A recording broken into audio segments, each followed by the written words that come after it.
मसौढ़ी में देखा जा रहा है कि मसौढ़ी ब्लॉक के ऊपर लगातार वीडियो वायरल हो रहा है, वीडियो चल रहा है जिसमें ये बताया जा रहा है कि वहाँ पे भ्रष्टाचार जो है चरम सीमा पर है।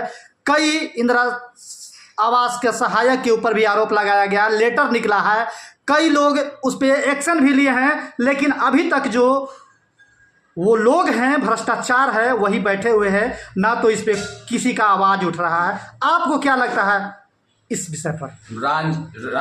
रंजीत जी, आपने मेरे दिल को छूने वाला उठाया। हम तो यही बोलते हैं, जो हर हमेशा मेरा कोई कहता है गोली मार देंगे, कोई कहता है कि घर पर चढ़ जाएंगे, इसलिए कि भ्रष्टाचारी को, गुंडा को, बाहुबली को मैं हर हमेशा विरोध करता हूं। और जो विरोध करने वाला का हर्ष क्या होता है कि कई जगह देखे कि गोली से भुने जाते हैं। भ्रष्टाचार पूरे देश में है, कोई ऐसा कार्यालय नहीं हिंदुस्तान का है जहां भ्रष्टाचारी नहीं है, लेकिन पदाधिकारी ही भ्रष्ट नहीं है। हमारे जनता भी 80% भ्रष्टाचारी हो गए हैं, घूस देते भी हैं और चुनाव में दारू व मुर्गा पर वोट भी देते हैं। हाल क्या होगा? देने वाले कौन घूस हैं? इंदिरा आवास में सरकार कह रही है कि आपसे अगर कोई घूस लेता है तो आप नाम बताइए, वीडियो साहब तक जेल जाएंगे। क्यों नहीं बताता है? हमारे पास बताए, हमको वीडियो दे, इसको हम जेल भेज देंगे। तो भ्रष्टाचार बता रहे हैं कि पूरे बिहार के हर ब्लॉक में, हर जितने आपका यहाँ से एक आपका आवास सहायक सस्पेंड भी हुआ है, सारे आवास सहायक जेल जाएंगे।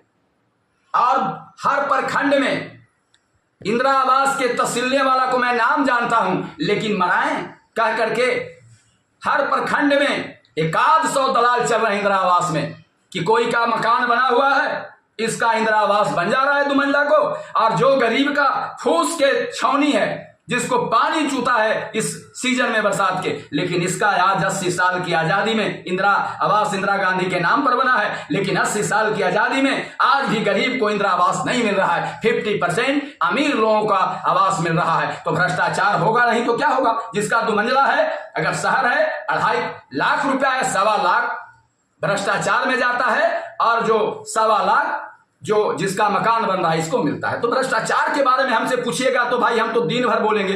भ्रष्टाचार चरम सीमा पर है। जिस तरह से कई युग में देख रहे हैं कि बाप बेटी को नहीं चिन रहा है, भाई बहन को नहीं चिन रहा है, पत्नी हस्बैंड को मार करके गंगाल में डाल दे रहा है, तो हाल तो बड़ा बुरा है पूरे देश का। ये पब्लिक कह रहा है कि जब इंदिरा सहायक हमारे यहाँ इंदिरा आवास चेक करने आते हैं, उस समय कहते हैं कि अगर पैसा नहीं दीजिएगा तो नाम कट जाएगा, और उनका जब विरोध किया जाता है तो साफ शब्दों में कहते हैं कि पैसा सिर्फ हम नहीं रखते हैं, ऊपर के अधिकारियों तक जाता है। ये कहाँ तक सच्चाई है? सच्चाई बात इस सारे पदाधिकारियों के पास जाता है, लेकिन दोषी कौन है? आप पत्रकार हैं, हम पैसा देंगे तब ना। हमसे कोई पैसा मांग के देखे, हमसे कोई पैसा मांग के देखे, दोषी जनता नहीं है, आप भी पत्रकार हैं।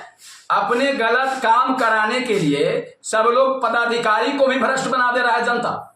इतना जनता भ्रष्ट हो चुका है दारू मुर्गा और पैसा पर वोट देने के बाद कि ब्लॉक में भी जाता है कि घूस मिला 5,000, देखता है कि फलना काम करा लो 1,000-2,000 देने के बाद। अगर आप ईमानदार रहिएगा, हमसे कोई 2 रुपया नहीं लेता है पूरे हिंदुस्तान में, तो हम कैसे कहें कि सारे पदाधिकारी का दोष है? लेकिन दोष है, इसलिए कि देख रहे हैं इंजीनियर के यहाँ करोड़ों करोड़ जलाया जा रहा है रुपया, करोड़ों करोड़ आज देख रहे हैं जेल जा रहे हैं सारे पदाधिकारी। कौन डीएम से लेकर के एक छोटा पदाधिकारी तक पूरे बिहार में जेल जा रहा है निगरानी से। इसके बाद भी लोग भ्रष्टाचार से मुक्त नहीं हो रहे हैं। भ्रष्टाचार ऐसा चीज है कि जिसके पास पैसा नहीं है, पत्रकार महोदय, इसको कोई पूछने वाला नहीं है। होड़ है कि हम करोड़ों करोड़ कमा लें, लेकिन एक छोटा सा इस पर मैं गाना गा रहा हूं कि शरीर याराउर माटी के मकान बनल बा, अरे लाख कमैबा लाख धमैबा, एको कौड़ियो न संगवा में जाई, इस शरीर याराउर माटी के दलान बनल बा। देखिए, एक कौड़ी नहीं जाना है, खाली हाथे आए हैं, कुछ नहीं जाएगा, एक पैकेट भी नहीं है। मरते आप हैं तो कहीं एक पैकेट रहता है, इसको भी फाड़ दिया जाता है। खाली हाथे 5 गज कफन मिलेगा। इसके बाद भी हमारे देश के लोग, पदाधिकारी से लेके नेता से लेके सारे 99% भ्रष्ट हो चुके हैं। इसके बदलाव के लिए आर्यभट्ट चेतना मंच लगातार भ्रष्टाचार के खिलाफ आवाज उठा रहे हैं। देखिए, हमारे राष्ट्रीय महासचिव हैं मुन्ना पासवान जी, और हम लोग यार भट्ट चेतना मंच इसका मुहिम के माध्यम से लगातार भ्रष्टाचार पर बोलते हैं और जब तक जिंदा रहेंगे, इसलिए कि भ्रष्टाचारी लोग तो बोलेंगे तो थ्रेटनिंग आएगा, आप क्यों ऐसा बोले, लेकिन हाँ जब तक बचेंगे तब तक भ्रष्टाचार के खिलाफ में बोलेंगे। जब तक बचेंगे, इंदिरा आवास में जो गरीब फूस के छौनी में पॉलीथिन टांग के रहता है, इसका नहीं बनेगा। तो सरकार चाहे एनडीए की रहे, चाहे सरकार इंडिया का रहे, किसी की सरकार को मैं आलोचना करूंगा। आज भी किसी की सरकार हो, 80 साल में गरीब गरीब हो रहा है, आज तक मकान नहीं बना और मकान वाले को 3 मंजिला बन रहा है। इसको मसौड़ी में भी ऐसा कई मकान है, वार्ड काउंसलर है और ये इंदिरा आवास का पैसा लिए हुए है। ऐसे को मैं घोर निंदा करता हूं और भ्रष्टाचार पर पूछे हैं, चरम सीमा पर भ्रष्टाचार है। अपना परिचय सर। आर्य भट्ट चेतना मंच के राष्ट्रीय संयोजक डॉक्टर सुनील कुमार गावस्कर।